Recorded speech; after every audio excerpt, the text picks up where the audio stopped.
All right, happy Sunday, everybody. Welcome back to the channel. 15-game MLB slate on tap. Today, we're going to cover every game. Going to be a little condensed version. It's Sunday. Video's coming out a little bit later, so I want to make sure I get this out to you guys. Recap of yesterday, we gave you, or I gave you 5 best bets. We went 3 and 2 up 0.6 something units, so not bad. 3 and 2. Yankees run line, they were up 2 and blew it. Bullpen blew it in a big way. Phillies Guardians over 7.5 was a cash. Got lucky there. That was 1-0 heading into the 8th, I believe, and somehow we hit this. Phillies money line team total over 3.5 we cash. Padres minus 1.5 team total over 5.5 we cash, and then the Orioles Angels over 9.5. Very disappointing. This didn't cash. Frustrating. This is one I felt fantastic about. So it is what it is, though. 3 and 2. We will take that. First game on the card is going to be the Cubs and the Mets. It's going to be Griffin Canning going up against Matthew Boyd. My issue with Boyd is his walks. Does get a little crazy with the walks. Same thing with Cannon. It's going to be 73 degrees, mid-humidity, high pressure, and the wind's going to be blowing in.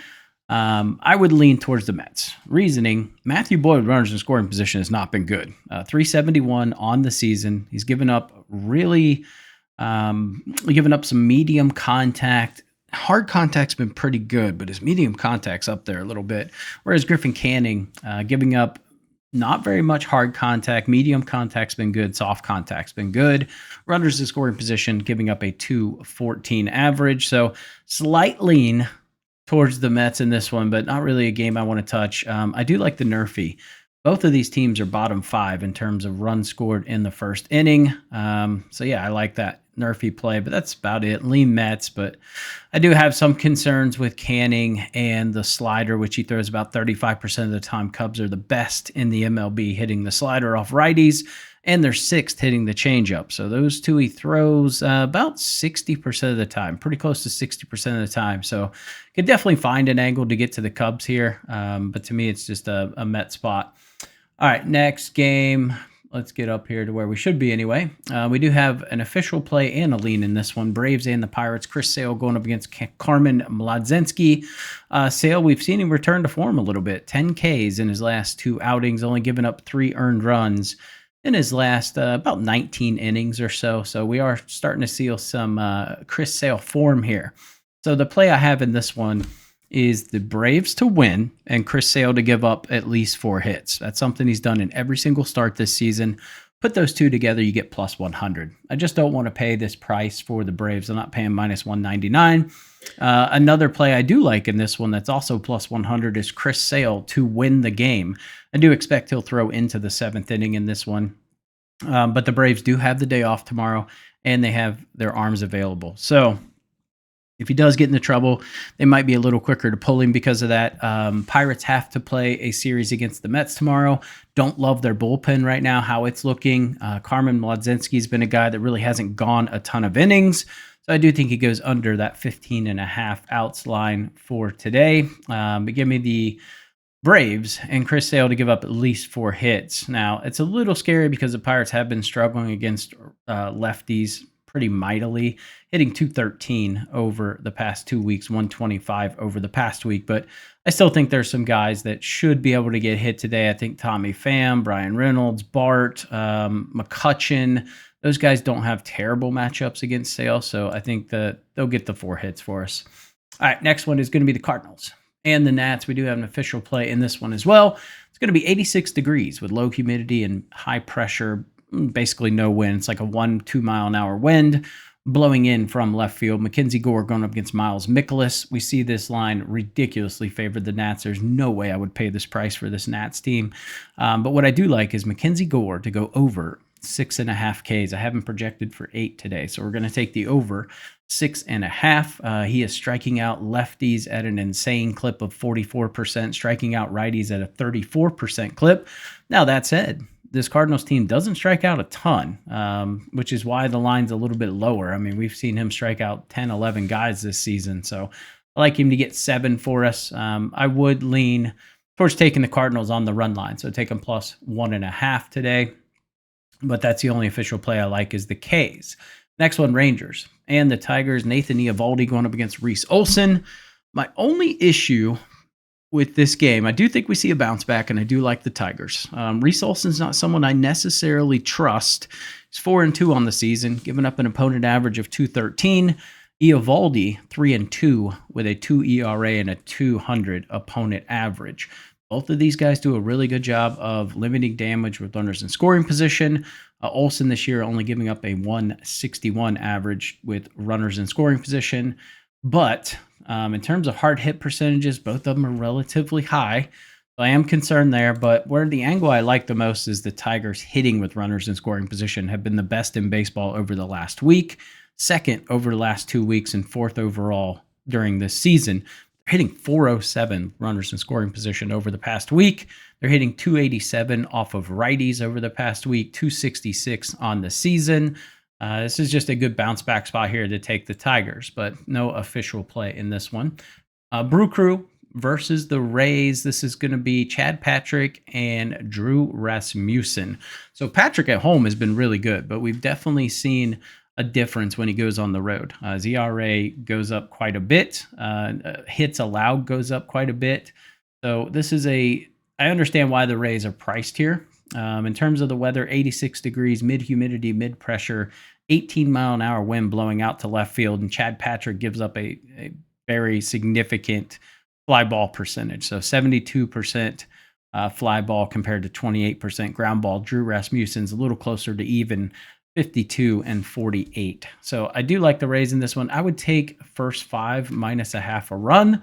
It's the only way I would play this. Just let's trust Drew Rasmussen. Problem with Drew is he's not at the party for a long time, but he does good while he's in there. Should be able to limit anything this Brewers team can do, and I frankly just don't trust this Brewers team offensively.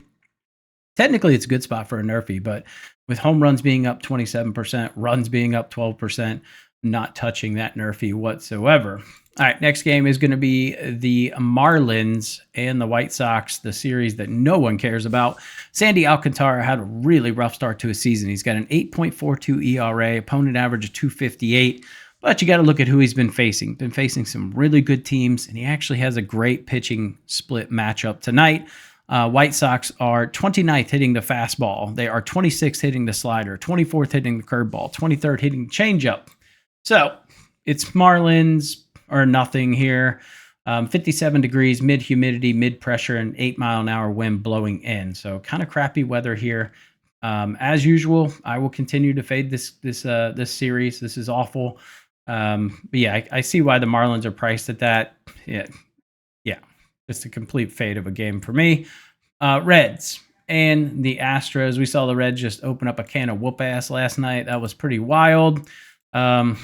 Chased the pitcher in the first inning, scored 10 runs, and then somehow barely held on to win. I won't say barely. They won by like 5, but it felt like they were going to lose. Today it's Chase Petty going up against Ronel Blanco. Chase Petty's first outing was not one he wants to remember. Went 2.1 innings, gave up 9 earned runs. So he's got a small little ERA of 35 right now. Going up against Ronel Blanco, 2-3 with a 5 ERA. Blanco is one of those guys that pitches better at home than he does on the road. I like the bounce back factor here. We have seen the Reds, when they have these big scoring games, the next game they come out flat, like 0 runs. So give me the Astros and the Phillies on the money line as one of my best bets today. All right, next game is going to be the Giants and the Twins. It's going to be Landon Roop going up against Pablo Lopez. So this should be an interesting game, but I lean Twins in this one. I think we're not getting the value to take the Twins. I think this is way too high priced. Roop has a 4.89 ERA, 280 opponent average. Pablo Lopez, 218 ERA, 208 opponent average. Both guys are definitely prone with runners in scoring position. You've got Pablo Lopez giving up a 250 average, which is basically league average. Landon Roop giving up a 310 average with runners in scoring position. Neither really give up a ton of hard contact. Roop actually does a really good job of soft contact. League average is about 16.5%. He is averaging 24%. Both teams hitting great with runners in scoring position. We haven't seen the offense in this series I thought we would see. That might happen today. It's going to be a pretty warm day.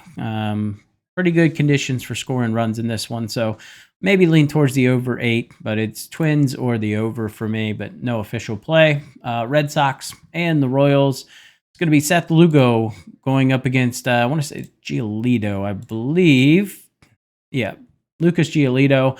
Giolito 0-1 with an 8.38 ERA. Lugo 3-3 with a 2.84 ERA. We've seen Lugo pitch really well as of late. That said, his pitch mix, while he throws a lot of pitches, man, it does not look good today. He throws the curveball about 18% of the time. Red Sox are first in that. Slider 23% of the time. Red Sox are fifth in that. Let's see, fastball 38% of the time. Red Sox 12th. So the only really thing he has advantages on would be the cutter and the changeup, but he only throws those about 19% combined. So could definitely see some runs here. But once again, we're going to see same weather we've had the last couple of days. Wind blowing in. So wind blowing in, I don't love it as much, but give me the Royals on this bounce back spot. They're 8-2 in their last 10. They're 16-6 at home. Red Sox are 10-11 on the road, 4-6 in their last 10. So especially after a beatdown yesterday, I like the Royals to bounce back today and win this game, take the series. So Royals minus whatever you can get it for, 135. If you can get minus 114, snag that up on Profit X. I don't think that's a bad play. Next game, Padres and the Rockies. Good God, this series. Nick Pivetta going up against Germán Marquez. I have a little bit of doubt in this game, or I would have played it. I don't know who they're going to play. I have some concerns that they are going to give some guys the day off today. So until I see a lineup, I don't want to touch this game, to be honest with you. Just a weird feeling that makes me not want to play this game. So I need to see who's playing who. It's just one of those, like the Padres have the day off tomorrow, so they could technically give some guys back-to-back days rest. We saw him sub out the whole starting lineup basically last night. So it's obviously a Padre spot. I think the whole world's going to be on that. Germán Marquez is awful. He's got like a 10 ERA. He's 0-6 with a 3.56 opponent average. Pavetta's throwing the ball well. Pivetta over 6.5 Ks at minus 140 would probably just be my best bet in this game. All right, next game, Yankees and the A's. I believe it's going to be Clark Schmidt pitching for the Yankees, which doesn't give me a ton of confidence. Clark Schmidt on the road, not been a dude you want to back. He's 0-1 on the season, 4.79 ERA, 2.44 opponent average, going up against Severino, who is 1-3 with a 3.62 ERA. His pitch splits look awful. There's fastball, cutter, and the changeup. Yankees are first or second hitting that. There is a slider, which is a little bit of vulnerability for the Yankees. But he's given up a 202 average to righties, 258 to lefties, giving up a 300 average with runners in scoring position. The one thing Clark Schmidt has done pretty good, but again, you got to differentiate between his home and away splits because he's two different pitchers. So I don't really want to touch this game. I like Aaron Judge to get an RBI. That's my official play in this one. Plus 105. I think he just hits a home run. 79 degrees, low humidity, mid pressure, and a 19-mile-an-hour wind blowing out to center field. So I like Judge to go yard today and at least get us one RBI. You could look at laddering that and doing 2 RBIs if you want. Next game, Orioles and the Angels. Zach Eflin going up against Tyler Anderson. This line is very similar to the other day when the Red Sox game where I just didn't understand it. And similarly today. Orioles versus lefties have been atrocious. They've been awful. Now, that said, Tyler Anderson at home's not great, but he's still a left-handed pitcher. So to see the Orioles at this price, it's like minus 142 on the more mainstream books. Very confusing. And just because of that, I would lean Orioles. It's just like the books obviously know the Orioles can't hit lefties. So they're seeing something I don't see. The Orioles sucked yesterday offensively. It's such a weird game. Complete fade for me whatsoever. I don't want to touch that. Weird line. Next one, Dodgers and the Diamondbacks. We've got Tony Gonsolin going up against Zach Gallen. One play I like in this one is Gonsolin over 4.5 Ks. I mean, he's blew through this. Now, that said, he's faced the Marlins, but I just think this might be a little too low. I mean, Diamondbacks haven't been striking out a lot against righties. 22% over the last 2 weeks and 17% over the last week. So definitely seen that drop. Feels like a Dodgers bounce back spot, but Man, I mean, I don't love the pitch mix for Gosselin. That's the only thing I think. This line's so low because they don't think he's going to last long. Fastball, Diamondbacks are absolutely crushing the fastball, so I don't love that. And then the Dodgers have the day off tomorrow, so they're going to be quicker to go to their bullpen. And then in terms of the D-backs, they actually do play tomorrow. They start a series with the Giants, so they're going to have to be a little more conservative about their bullpen. Back-to-back divisional series. That's a tough one. So I lean Dodgers with the day off tomorrow. I think Gosselin does pretty good. Zach Gallen, I mean, he's pitching better, but still not a dude I trust. Still giving up a 276 average runners in scoring position. Soft contact's just not there for me. It's still the Dodgers. So I like the bounce back after getting shut out yesterday. So Dodgers are nothing for me in that game. All right. Last game, we got two more. Blue Jays and the Mariners. This is going to be Bryce Miller going up against Jose Urena. I don't trust Urena. He's awful. 0-0, 333 opponent average, 8.59 ERA. Hasn't thrown a ton of games. He's a spot starter. Faded him all last year. I will continue to do that. He is terrible. Give me the Mariners here. I don't mind the first 5 run line if you want to take that. It's like minus 110. It's one of those plays I definitely looked at, but I think the Mariners have the back end advantage as well. So I wouldn't mind taking them run line here for value, but probably a game I stay away from. All right, last game on the card is going to be the Phillies and the Guardians. You've got Zach Wheeler going up against Luis Ortiz. Ortiz is 2-3 with a 5.30 ERA. Zach Wheeler 3-1 with a 3.35 ERA, 2.09 opponent average. This is one of those, the splits for Ortiz. Pitches pretty well against lefties, 203, but he's 268 to righties. And he's given up a 308 average runners in scoring position. Going up against Zach Wheeler, I mean, Wheeler, you pretty much know what you're going to get. It's going to be 6-7 Ks, maybe a little bit more, and he's going to give up 2 earned runs. He's given up 2 earned runs in like 5 straight starts. So we're pretty consistent here. He gave up 2 against the Rays, 2 against the Nats, 2 against the Mets, 2 against the Marlins. Then he gave up 4 against St. Louis and 5 against Atlanta. Sunday night baseball, it's going to be a little colder, 57 degrees, mid-humidity, high pressure with an 11-mile-an-hour wind blowing in from right field. So home runs are going to be down quite a bit, about 20%. Runs are going to be down about 10. Sunday night baseball historically is low scoring. If you've watched Sunday night baseball, it's not the most electric thing to watch. There's just not a ton of offense. But I like the Phillies in this spot. Wheeler's doing a great job against lefties. We know this Cleveland team is predominantly left-handed. He's only given up a 188 average and a 33% strikeout rate. So give me the Phillies on this one, which ties into our Phillies-Astros play. All right, so let's talk about our best bets here. Forgot to put them on the actual card, so we're going old school here. Hopefully you guys can see it, but I'll read it off for you. So first best bet is going to be the Braves on the money line. Chris Sale to give up 4 hits, so a little bit of negative correlation to get a little bit of value at plus 100. Then we're going to take the Phillies and the Astros on the money line at plus 161. That's going to be 3/4 of a unit just because it's Sunday. And then we're going to go Mackenzie Gore over 6.5 Ks. Like the spot for Mackenzie. We're going to do a full unit on that. And then we're going to do a half a unit on Aaron Judge to get an RBI. I really want to make this a full unit. Probably should be a full unit. Something inside me just said do a half a unit. So half a unit on that. So all in all, we're not risking a ton of units on this Sunday, which I like. About 3.25 units today. So yeah, those are the plays I have, guys. Appreciate you tuning in. Have an awesome Sunday, and I'll catch you tomorrow.